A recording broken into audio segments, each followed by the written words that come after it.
তবে সাম্প্রতিক ইমিগ্রেশন ও calling visa সংক্রান্ত 4টি গুরুত্বপূর্ণ আসল আপডেট ও সতর্কতা নিচে দেওয়া হলো।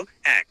সিন্ডিকেট প্রথা বাতিলের আলোচনা ও নতুন চুক্তি। মালয়েশিয়া ও বাংলাদেশ সরকারের মধ্যে নতুন করে স্বচ্ছ প্রক্রিয়ায় কর্মী পাঠানোর আলোচনা চলছে। আগের বিতর্কিত সিন্ডিকেট প্রথা বাদ দিয়ে সব বৈধ ও নিবন্ধিত রিক্রুটিং এজেন্সির মাধ্যমে কর্মী পাঠানোর প্রস্তাব দেওয়া হয়েছে। 2. বিশেষ খাত ও কোটাভিত্তিক নিয়োগ। মালয়েশিয়া সরকার বাগান, প্ল্যান্টেশন, কৃষি, এগ্রিকালচার এবং নির্মাণ সহ নির্দিষ্ট কিছু খাতে নতুন কোটা নির্ধারণ ও বিদেশি কর্মী নিয়োগ নিয়ে কাজ করছে। তবে বাংলাদেশিদের জন্য চূড়ান্ত কোটা বা সংখ্যা এখনও আনুষ্ঠানিকভাবে নির্ধারণ হয়নি। 3. ইমিগ্রেশন ও অবৈধ কর্মীদের বিষয়ে কঠোরতা। মালয়েশিয়া ইমিগ্রেশন বিভাগ অবৈধ অভিবাসীদের বিরুদ্ধে নিয়মিত অভিযান চালিয়ে যাচ্ছে। পাশাপাশি যেসব প্রবাসী বৈধ পারমিট ছাড়া অবস্থান করছেন তাদের বিষয়ে ইমিগ্রেশন নিয়মকানুন আরও কঠোর করা হয়েছে। 4.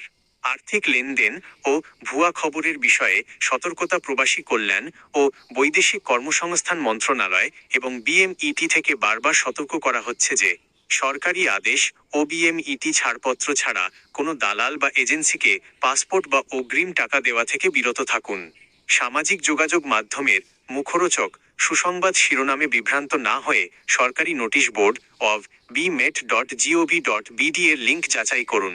সতর্কবার্তা: কোনো রিক্রুটিং এজেন্সি যদি দাবি করে যে কলিং ভিসার ভিসা অ্যাপ্রুভাল এসে গেছে এবং টাকা চাইছে, তবে সরকারি কোনো অফিসিয়াল সার্কুলার না আসা পর্যন্ত টাকা লেনদেন করা অত্যন্ত ঝুঁকিপূর্ণ। মালয়েশিয়ার শ্রমবাজার, কল ভিসা এবং ইমিগ্রেশন নীতি নিয়ে সামাজিক যোগাযোগ মাধ্যমে বিভিন্ন সময় মুখরোচক বা বিভ্রান্তিকর শিরোনাম দেখা যায়। তবে প্রকৃত ও অফিসিয়াল তথ্যের ভিত্তিতে বর্তমান প্রধান আপডেটগুলো নিচে দেওয়া হলো। সাম্প্রতিক মূল 4টি বিষয়। 1. নতুন কল ভিসা ও কোটা।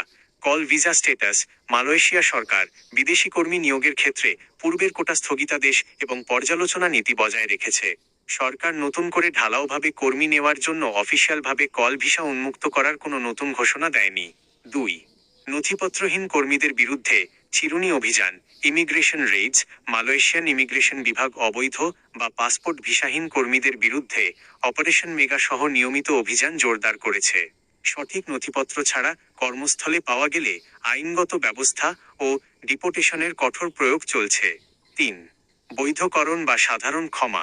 আরটিকে অ্যামনেস্টি: পূর্বের বৈধকরণ প্রকল্প আরটিকে 2.0 শেষ হওয়ার পর নতুন করে কোনো সাধারণ ক্ষমা বা পুনরায় বৈধ হওয়ার সুযোগের নতুন তারিখ ইমিগ্রেশন বিভাগ থেকে ঘোষণা করা হয়নি। 4. ডিজিটাল ভিসা ট্র্যাকিং ও প্রতারণা রোধ।